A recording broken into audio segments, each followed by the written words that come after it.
urriaren 28an, arratsaldeko 5:30 hasiko da ikuskizun ibiltari bat. Antolatu dugu pixka bat 4 mikroespektakulo edo mikroantzerki ikusteko aukera izango du ikuslegoak, eta konbokatuko ditugu ikuslegoak 4 toki desberdinetan ordu berean. Beraz, izango da zirkularra eta talde bakoitza, 4 talde izango dira, eta talde bakoitza pasako da 4 tokietatik.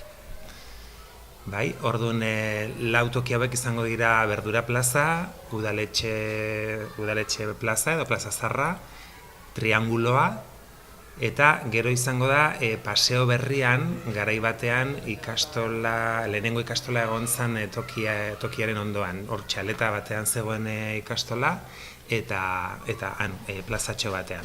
Baina beste tokiak pixka bat egingo diogu keinu bat, hasierako urte haietan Lizardi elkarterik gabe, elitzateke posible izango ikastolak pausoak ematea, ez?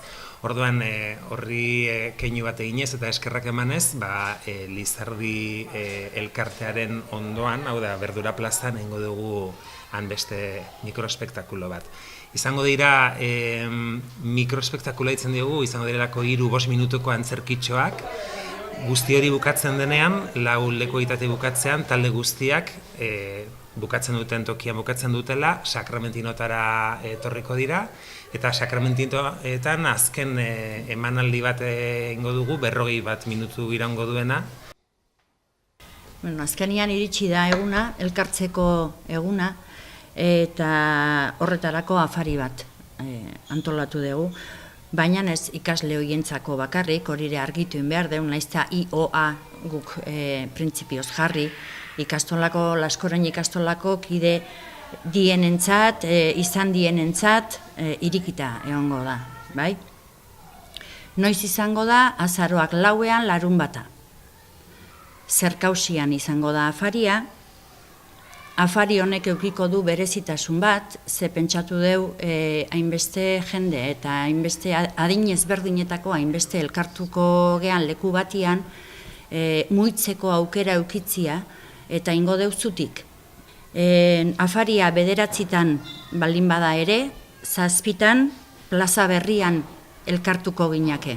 Azkenengo eguna zeak erosteko, sarrerak erosteko 26, urriaren 26 izango da.